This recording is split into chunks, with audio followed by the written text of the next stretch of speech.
প্রধান অতিথি, আধুনিক ও বিজ্ঞান ভিত্তিক বাংলাদেশের রূপকার বঙ্গবন্ধু কন্যা গণপ্রজাতন্ত্রী বাংলাদেশ সরকারের মাননীয় প্রধানমন্ত্রী শেখ হাসিনা মাননীয় প্রধানমন্ত্রীকে তার মূল্যবান ভাষণ প্রদানের জন্য সবিনয়ে অনুরোধ জানাচ্ছি। সম্মানিত সুধীবৃন্দ, মাননীয় প্রধানমন্ত্রী। বিসমিল্লাহির রহমানির রহিম। আজকের অনুষ্ঠানের সভাপতি, সহকারী বৃন্দ, সরকারি কর্মচারীগণ এবং উপস্থিত সুধী মণ্ডলী, আসসালামু আলাইকুম। জাতীয় পাবলিক সার্ভিস উদযাপন এবং জনপ্রশাসন পদক 2020 ও 2021 প্রদান অনুষ্ঠানে সকলকে আন্তরিক শুভেচ্ছা জানাচ্ছি। করোনার জন্য নিজে সরাসরি উপস্থিত থাকতে পারলাম না বলে আমি দুঃখ প্রকাশ করছি, তবে আমি নিজের হাতে দিতে পারলে সত্যি খুশি হতাম। আমি আমাদের সব থেকে প্রবীণ মন্ত্রী, আমাদের মুক্তিযোদ্ধা বিষয়ক মন্ত্রী, তিনি আমার পক্ষ থেকে এই পুরস্কারটা প্রদান করেছেন, সেই জন্য তাকেও আন্তরিক ধন্যবাদ জানাচ্ছি। আমি আমার বক্তব্যের শুরুতে পরম শ্রদ্ধাভরে স্মরণ করছি সর্বকালের সর্বশ্রেষ্ঠ বাঙালি জাতির পিতা বঙ্গবন্ধু শেখ মুজিবুর রহমানকে, যার নেতৃত্বে আমরা স্বাধীনতা অর্জন করেছি, স্বাধীন জাতি হিসেবে স্বীকৃতি পেয়েছি, মর্যাদা পেয়েছি, একটি দেশ পেয়েছি। আমি শ্রদ্ধা জানাই জাতীয় চার নেতার প্রতি, 30 লক্ষ শহীদের প্রতি, 2 লক্ষ মা বোনের প্রতি। আমি ভারাক্রান্ত হৃদয়ে স্মরণ করছি 15ই আগস্ট বাংলাদেশের রাষ্ট্রপতি জাতির পিতা বঙ্গবন্ধু শেখ মুজিবুর রহমানকে শুধু হত্যা করে নাই, সেই একই সাথে আমার মা বেগম ফজিলাতুন্নেসা মুজিব, আমার ছোট ভাই মুক্তিযোদ্ধা ক্যাপ্টেন শেখ কামাল এবং কামালের স্ত্রী, নবপরিণীত স্ত্রী সুলতানা কামাল, আমার আর এক ভাই লেফটেন্যান্ট শেখ জামাল এবং তার স্ত্রী, নবপরিণীত স্ত্রী পারভিন জামাল রোজি, এবং আমার ছোট্ট 10 বছরের ভাইটি রাসেলকে পর্যন্ত নির্মমভাবে ওই দিন হত্যা করে। আমার একমাত্র চাচা শেখ আবু নাসের, মুক্তিযোদ্ধা, তাকেও নির্মমভাবে হত্যা করে। একই সাথে মিলিটারি সেক্রেটারি কর্নেল জামিল, পুলিশের এসপি সিদ্দিকুর রহমান সহ 32 নম্বর বাড়িতে যারা জীবিত, নির্মমভাবে তাদেরকে হত্যা করে। একই দিনে একই সাথে আমার মেজফুপুর বাড়ি আক্রমণ করে তার ছেলে শেখ ফজলুল হক মনি, মুক্তিযোদ্ধা এবং বাংলা বাহিনীর সম্পাদক ছিলেন, তাকে এবং তার অন্তঃসত্ত্বা স্ত্রী আর্যকে হত্যা করে। সেজ বোন আমার বাবার, তার বাড়িতে আক্রমণ করে তার স্বামী কৃষিমন্ত্রী আব্দুর রব সানিয়া বাদশাহ, তার 13 বছরের মেয়ে বেবি, তার 10 বছরের ছেলে আরিফ, 11 বছর তার মাত্র বয়স, 4 বছরের নাতি সুকান্ত সহ ওই বাড়িতে তার ভ্রাতুষ্পুত্র, ভাগ্নে সহ আরও আত্মীয়স্বজন যারা, তাদেরকে নির্মমভাবে হত্যা করে। ঠিক এইভাবে 15 আগস্টে যারা শাহাদাত বরণ করেছেন, আমি তাদের স্মরণ করছি। আমি আমার ছোট বোন বিদেশে ছিলাম, সেই জন্য বেঁচে গিয়েছিলাম। তারপর 6 বছর আসতে পারিনি। 6 বছর পরে 81 সালে বাংলাদেশ আওয়ামী লীগ আমাকে যখন সভাপতি নির্বাচিত করে আমার অবর্তমানে, তখন একদিকে যেমন সামরিক শাসক ক্ষমতায়, অপরদিকে খুনিরা যারা 15 আগস্ট জাতির পিতাকে হত্যা করেছে, তাদের ইন্ডেমনিটি দেওয়া হয়েছিল, বিচারের হাত থেকে তার রেহাই দিয়ে বিভিন্ন দূতাবাসে চাকরি বা রাজনীতি করার সুযোগ বা দল করার সুযোগ দিয়ে পুরস্কৃত করা হয়েছিল। যুদ্ধাপরাধী যাদের বিচার জাতির পিতা শুরু করেছিলেন, তাদেরকেও মুক্ত করে দেওয়া হয়েছিল, সকল মামলা তুলে নেওয়া হয়েছিল, এবং সেই যুদ্ধাপরাধী পাকিস্তানি হানাদার বাহিনীর দোসর, জাতির পিতার হত্যাকারী, তারাই ছিল এই দেশের ক্ষমতায়। আর সেই অবস্থা আমি দেশে ফিরে আসি শুধুমাত্র জনগণের ঐকান্তিক আগ্রহ এবং আমার দলের প্রচেষ্টা আমি ফিরে আসতে সক্ষম হই। সেই রক্তচক্ষু উপেক্ষা করেই আমি ফিরে এসেছি। তখন থেকে আমার একটা লক্ষ্য ছিল, এই বাংলাদেশটাকে যেভাবে আমার বাবা গড়তে চেয়েছিলেন সেইভাবে গড়ে তোলা। কারণ মহান মুক্তিযুদ্ধে বিজয় অর্জনের মধ্য দিয়ে আমরা যে সম্মান পেয়েছিলাম, সে সম্মানটা ভুলুণ্ঠিত হয়েছিল 75-15ই আগস্ট জাতির পিতাকে হত্যার মধ্য দিয়ে। এবং বাংলাদেশের যে অগ্রযাত্রা, মাত্র 3.5 বছর তিনি সময় পেয়েছিলেন, একটি প্রদেশকে রাষ্ট্রে উন্নীত করেছিলেন। এবং আপনাদের ধন্যবাদ জানাই যে আজকে যে বইগুলি বের করা হয়েছে, যে জনপ্রশাসন মন্ত্রণালয় থেকে জাতির পিতা সম্পর্কে অনেকে স্মৃতিচারণ করেছেন বা তার গৃহীত যে সমস্ত সিদ্ধান্তগুলি আপনারা লিপিবদ্ধ করেছেন, তার মধ্য থেকে আরও অনেক তথ্য পাওয়া যায়। প্রতিটি মন্ত্রণালয়ে আপনারা যদি খোঁজেন দেখবেন যে এই অল্প সময়ের মধ্যে তিনি কিভাবে একটি প্রদেশকে পূর্ণাঙ্গ রাষ্ট্রে পরিণত করে যুদ্ধ বিধ্বস্ত একটি বাংলাদেশ, যেখানে 1 টাকা রিজার্ভ ছিল না, গুদামে কোনো খাদ্য ছিল না, কারণ মুক্তিযুদ্ধ চলাকালীন সময় কোনো ফসল হতে পারেনি, কারণ গণহত্যা চালিয়েছিল পাকিস্তানি হানাদার বাহিনী, যেখানে রাস্তাঘাট, পুল, ব্রিজ থেকে শুরু করে সব কিছু বিধ্বস্ত অবস্থা, ধ্বংস স্তূপের উপর দাঁড়িয়ে শূন্য হাতে যাত্রা শুরু করেছিলেন জাতির পিতা বঙ্গবন্ধু শেখ মুজিবুর রহমান। তার বলিষ্ঠ নেতৃত্বে মাত্র 3.5 বছরে সে যুদ্ধ বিধ্বস্ত দেশ গড়ে তুলে দেশকে যখন তিনি এগিয়ে নিয়ে যাচ্ছিলেন এবং বাংলাদেশকে স্বল্পোন্নত দেশ হিসেবে তিনি প্রতিষ্ঠা করেছিলেন, তখন এই 75 আগস্টের হত্যাকাণ্ড ঘটে গেল। কাজে যে অগ্রযাত্রা তিনি শুরু করেছেন সেটা থেমে গেল। অর্থাৎ যে চেতনা নিয়ে বাংলাদেশ স্বাধীন, সেই চেতনাকে ভুলণ্ঠিত করা হলো, সে আদর্শকে শেষ করে দেওয়া হলো। বাংলাদেশ হয়ে গেল বিশ্বের কাছে করুণা ভিক্ষা, খাদ্য ভিক্ষার একটা দেশ, একটা জাতি। বিদেশে আমরা প্রবাসী ছিলাম বা যখনই বেরিয়ে গেছি, বাংলাদেশ শুনলে একসময় মানুষ এইভাবেই বলতো যে বাংলাদেশ মানে তো দুর্ভিক্ষের দেশ, বাংলাদেশ মানে তো প্রাকৃতিক দুর্যোগের দেশ, বাংলাদেশ মানে ভিক্ষা চাওয়ার দেশ, এরকমই একটা অবস্থানে চলে গিয়েছিল বাংলাদেশ। আমরা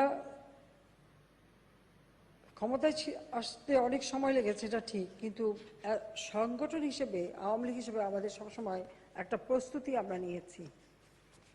কারণ জাতির পিতা যে আদর্শটা দিয়েছিলেন, সেই আদর্শটা সামনে নিয়েই আমরা এগোচ্ছিলাম, যার ফলে একটা সরকার যে জনগণের সেবক, যেটা জাতির পিতা বঙ্গবন্ধু শেখ মুজিব সবসময় বলতেন, তা আমরাও সেই নীতিতেই বিশ্বাস করতাম এবং আমরা সেভাবেই চেষ্টা করেছি বাংলাদেশটাকে এগিয়ে নিয়ে যেতে। এবং সেই সাথে এটাও আমরা লক্ষ্য রেখেছি যে একটা যদি সুষ্ঠু দিক নির্দেশনা না থাকে, যে আমরা কোথায় যাব, কি করব, কত দূর যাব, আমার সুনির্দিষ্ট লক্ষ্য ঠিক করতে হয়, তাহলে আমরা অভিষ্ট লক্ষ্যে পৌঁছাতে পারি।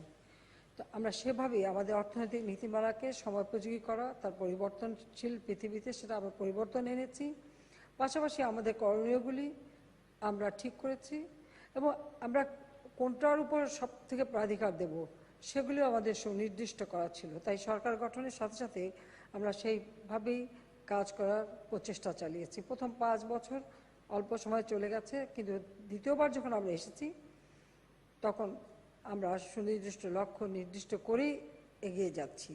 কারণ প্রথম 5 বছর আমরা পঞ্চবার্ষিকী পরিকল্পনা প্রণয়ন করি এবং বাংলাদেশের জনগণ 75 সালের পর প্রথম অনুভব করতে পারে যে সরকার মানে জনগণের সেবক এবং জনগণ সরকারের সেবা পেতে পারে।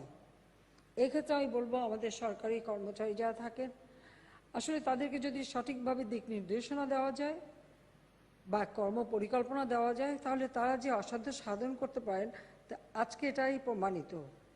এবং তাদের উৎসাহিত করা, কাজে আগ্রহ সৃষ্টি করা, কাজের পরিবেশ সৃষ্টি করা এবং একটা আত্মবিশ্বাস সৃষ্টি করা, এটা যেমন সরকারি কর্মচারীদের শুধু না, সারা বাংলাদেশের মানুষের ভিতরে একটা আত্মবিশ্বাস সৃষ্টি করা প্রয়োজন যে হ্যাঁ আমরাও পারি। তো সেটাই আমাদের প্রচেষ্টা ছিল সব সময়। কাজে আমরা প্রথমবার বা দ্বিতীয়বার থেকে শুরু করে এই পর্যন্ত যে আমরা সরকারে এসেছি, আমরা সেই প্রচেষ্টাই চালিয়েছি। যাদের দিয়ে আমরা কাজ করব তাদের দক্ষতা বৃদ্ধি করা, প্রশিক্ষণের ব্যবস্থা করা এবং সঠিক কাজগুলি যাতে তারা করতে পারে সেই ব্যবস্থা নেওয়া, সেই সাথে সাথে কাজের একটা মূল্যায়ন করা বা স্বীকৃতি দেওয়া, সেদিকে আমরা লক্ষ্য রেখে কতগুলি পদক্ষেপ নেই। এবং আপনারা জানেন যে 2003 সালে জাতিসংঘের সাধারণ পরিষদ সিদ্ধান্ত নিয়েছিল যে 23শে জুন বিশ্বব্যাপী পাবলিক সার্ভিস দিবস পালিত হবে। তো আমরা সেই পাবলিক সার্ভিস দিবসের কথা স্মরণ করি, আমরা 23শে জুলাইকে জাতীয় পাবলিক সার্ভিস দিবস ঘোষণা করি। কারণ এটা জাতীয় পর্যায়ে উদযাপনের জন্যই এই 23শে জুলাই পাবলিক সার্ভিস দিবস ঘোষণা করা হয়। আর এই উপলক্ষে যেমন সরকারি কর্মচারীদের জন্য আমরা তাদেরকে তাদের কাজের স্বীকৃতি হিসেবে পুরস্কারেরও একটা পদক্ষেপ আমরা নিই। সেখানে আমরা যারা ভালো কাজ করবেন, যাদের ভিতরে নতুন নতুন প্রণোদনা আছে বা কিছু ইনোভেটিভ আইডিয়া আছে বা দেশের কল্যাণের জন্য যারা কাজ করবেন, তারা পুরস্কৃত হবেন।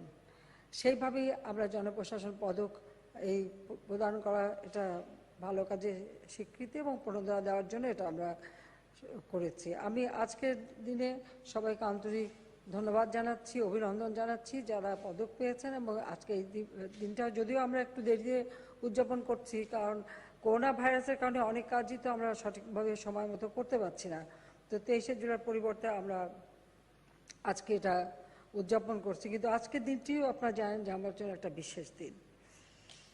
1971 সাল 23শে মার্চ, আমি তখন কেবল আমার প্রথম সন্তান।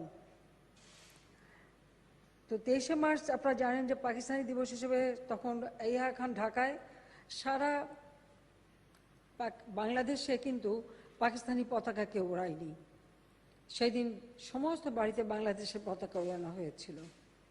32 নম্বর বাড়িতেও সেই দিন আমার বাবা বাংলাদেশের পতাকা উত্তোলন করলেন। যদিও পাকিস্তানের সামরিক শাসক ইয়াহিয়া খান তখন ঢাকায় ছিল, কিন্তু তাকে সকলেই অস্বীকার করেছিল। আমার মনে হয় সেই দিন আমি তখন কেবল আমি সন্তান সম্ভবা, তা আমি সাধারণত আমার বাবার সবসময় তার হাতের নখ কেটে দিতাম, পায়ের নখ কেটে দিতাম। এটা আমার একটা নিয়মিত কাজ ছিল। তো ওই দিন আমি ওটা করে এসে উনি যখন বিশ্রাম নিতে বসছেন দুপুরে, আমি তখন একটা মগে পানি নিয়ে তার হাতের নখ কেটে দিচ্ছি। তো আমাকে তিনি বলছেন যে হ্যাঁ, ভালোভাবে কেটে দেখে জানিস না আর এই সুযোগ পাবি কিনা, তবে তোর ছেলে হবে এবং সেই ছেলে স্বাধীন বাংলাদেশে জন্ম নেবে, তার নাম জয় রাখবি। 25শে মার্চ পাকিস্তানি হানাদার বাহিনী গণহত্যা শুরু করে। 26শে মার্চের প্রথম প্রহরেই বঙ্গবন্ধু শেখ মুজিব স্বাধীনতার ঘোষণা দেন এবং তারপরে আমাদের বাসাটা আক্রমণ করে এবং তাকে গ্রেপ্তার করে নিয়ে যায়। এই আক্রমণের কিছু মুহূর্ত পূর্বে আমি, আমার ছোট বোন রেহানা এবং আমার একটা খালাতো বোন ছিল জেলি, আমাদেরকে বাসার থেকে অন্য জায়গায় পাঠিয়ে দেন। আমার বাবা জোর করে একরকম পাঠিয়ে দেন।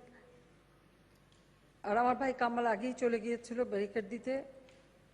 জামাল আর রাসেল মাকে ছেড়ে যাবে না, রেখে মার সাথে থেকে যায়।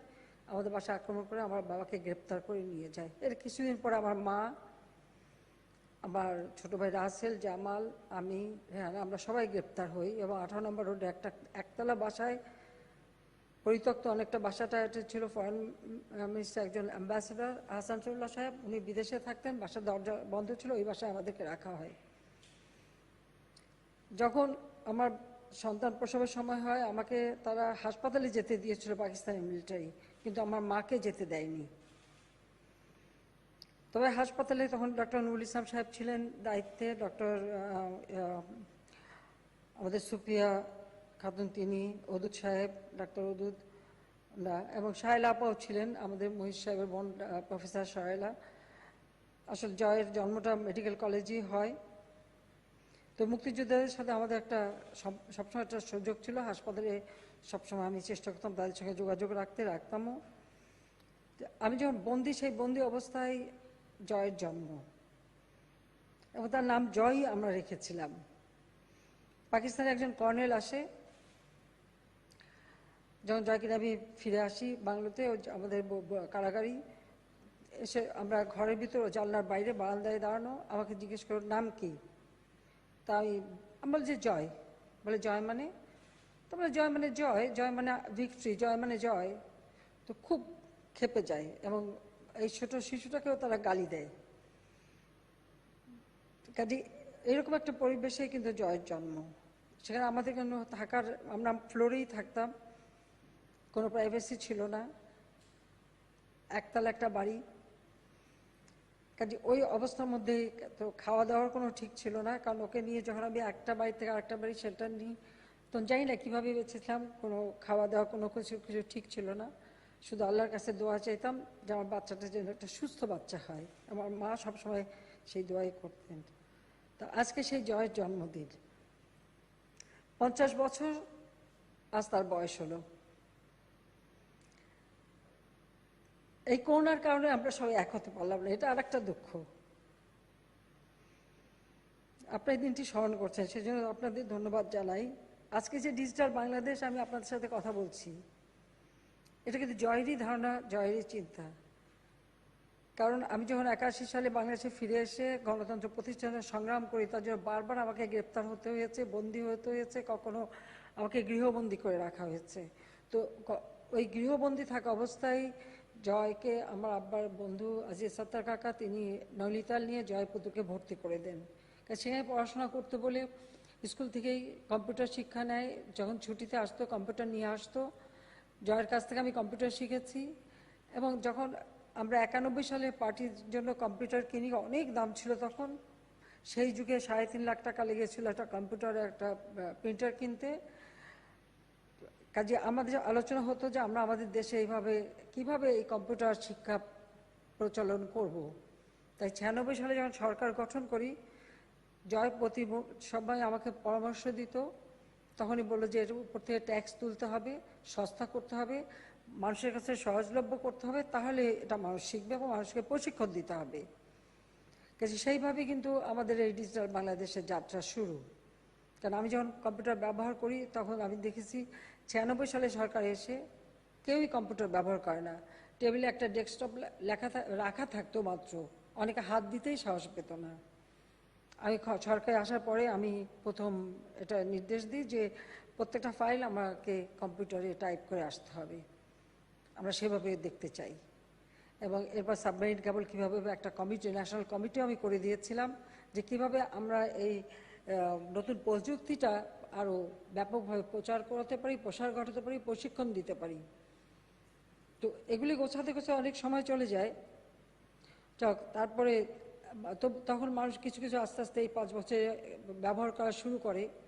তখন ল্যাপটপ ব্যবহার করা এবং কম্পিউটার ব্যবহার করা, আমাদের প্রত্যেক অফিসে কম্পিউটার ব্যবহার করা ততদিনে শুরু হয়ে যায়। এমনকি আমাদের বিদেশি দূতাবাসেও ব্যবহার হতো না।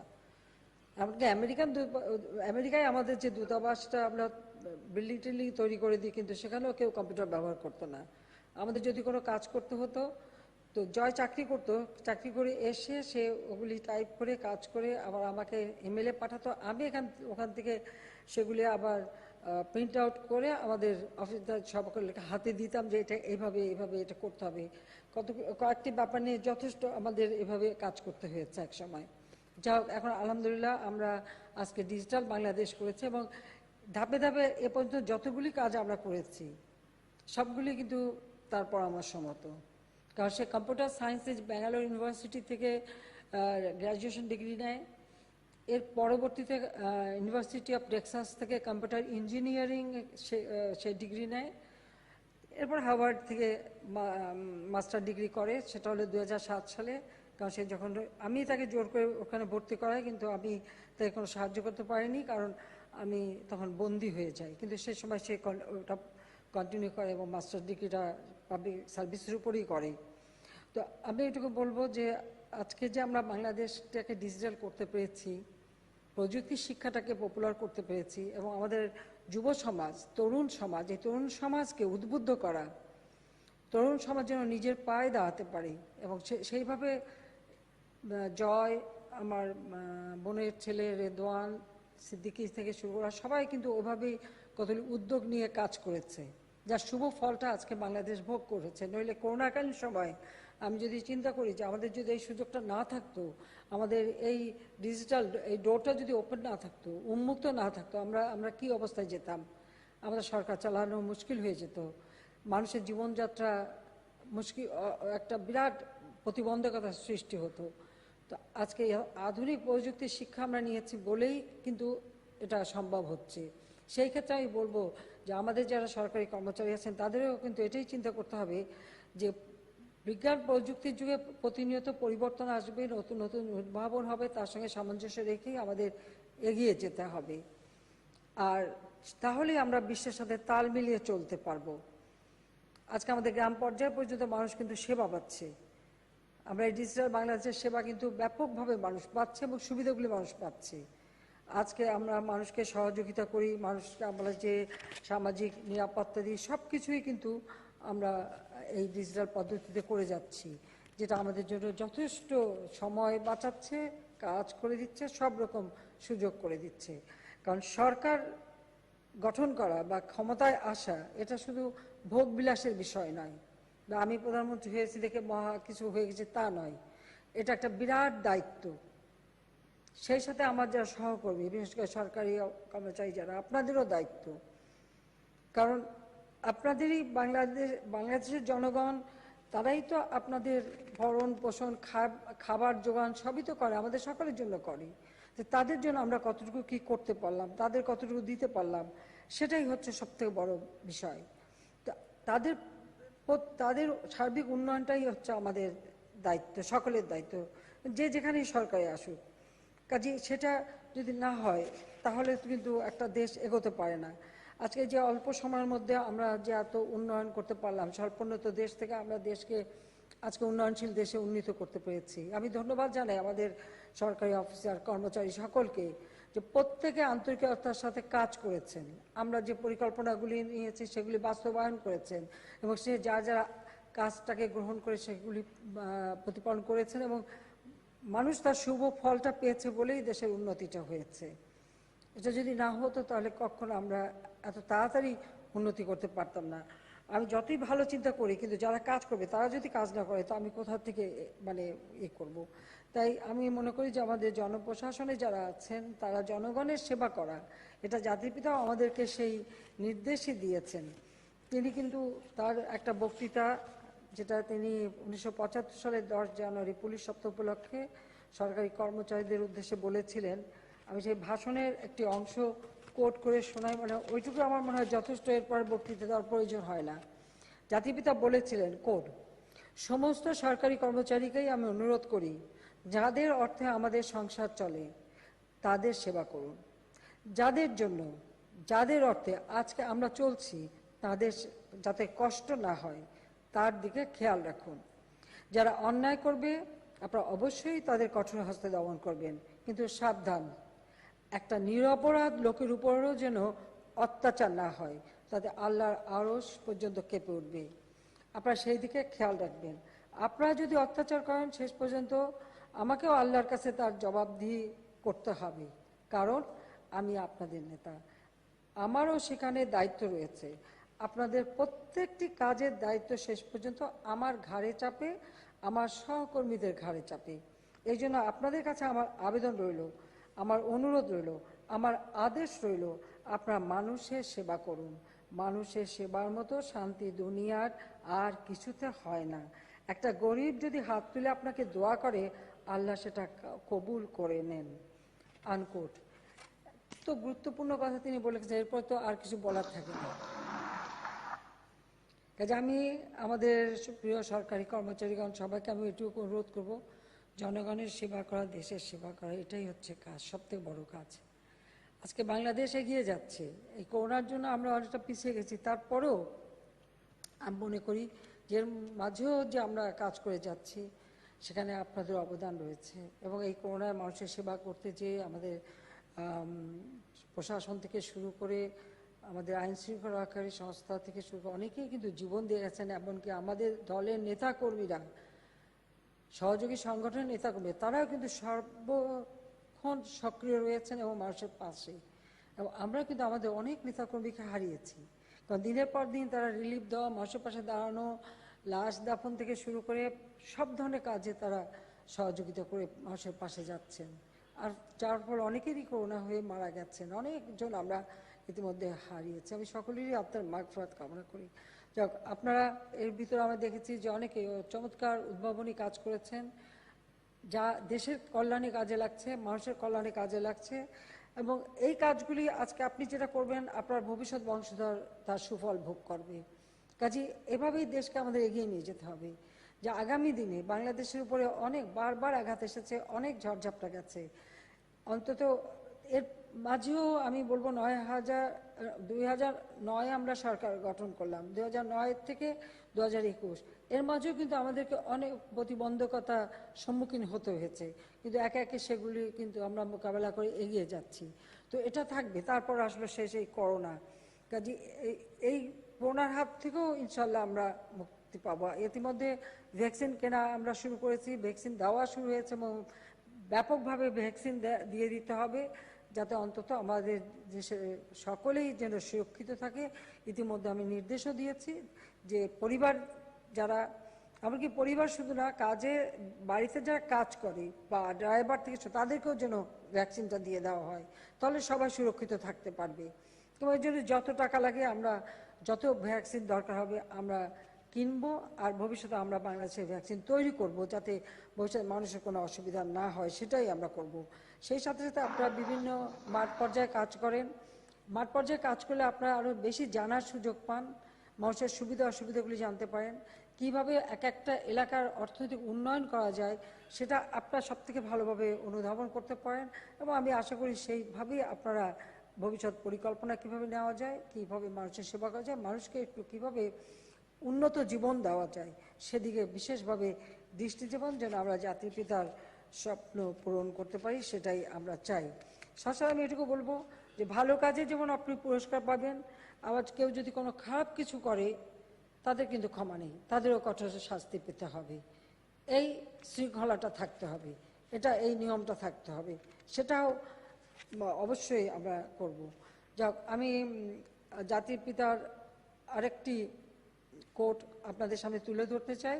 সেটা তিনি যখন ফিরে আসলেন ওই বছরে 1972 সালে 4 নভেম্বর গণপরিষদে তিনি যে ভাষণ দিয়েছিলেন, আমাদের সংবিধান যখন গ্রহণ করা হয় এবং সংবিধান মাত্র 9 মাসের মধ্যে তিনি আমাদের একটা সংবিধান উপহার দেন।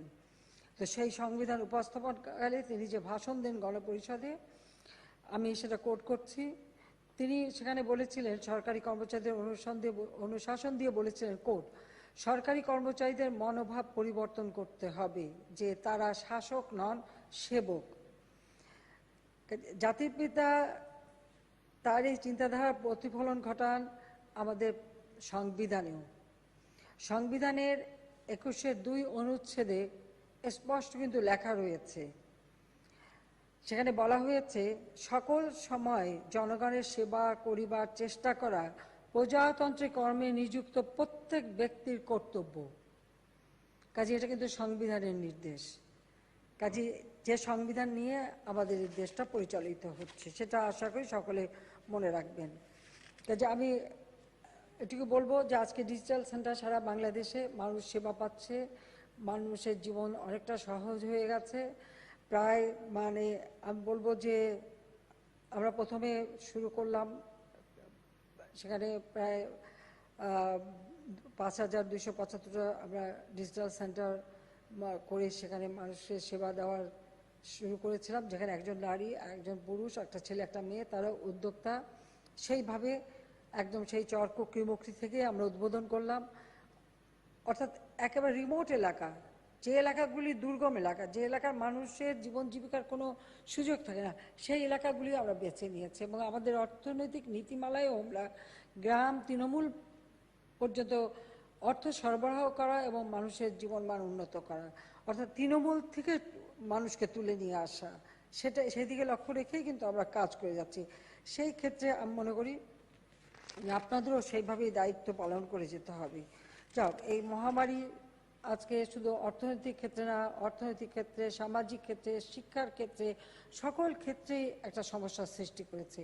এখান থেকে আমাদের যত দ্রুত মুক্ত হওয়া যায়, বাংলাদেশকে মুক্ত করা যায়, সেদিকে আমাদের দৃষ্টি দিতে হবে। মানুষ যাতে স্বাস্থ্য সুরক্ষার নিয়মগুলি মেনে চলে, সে ব্যাপারে তাদেরকে সচেতন করতে হবে।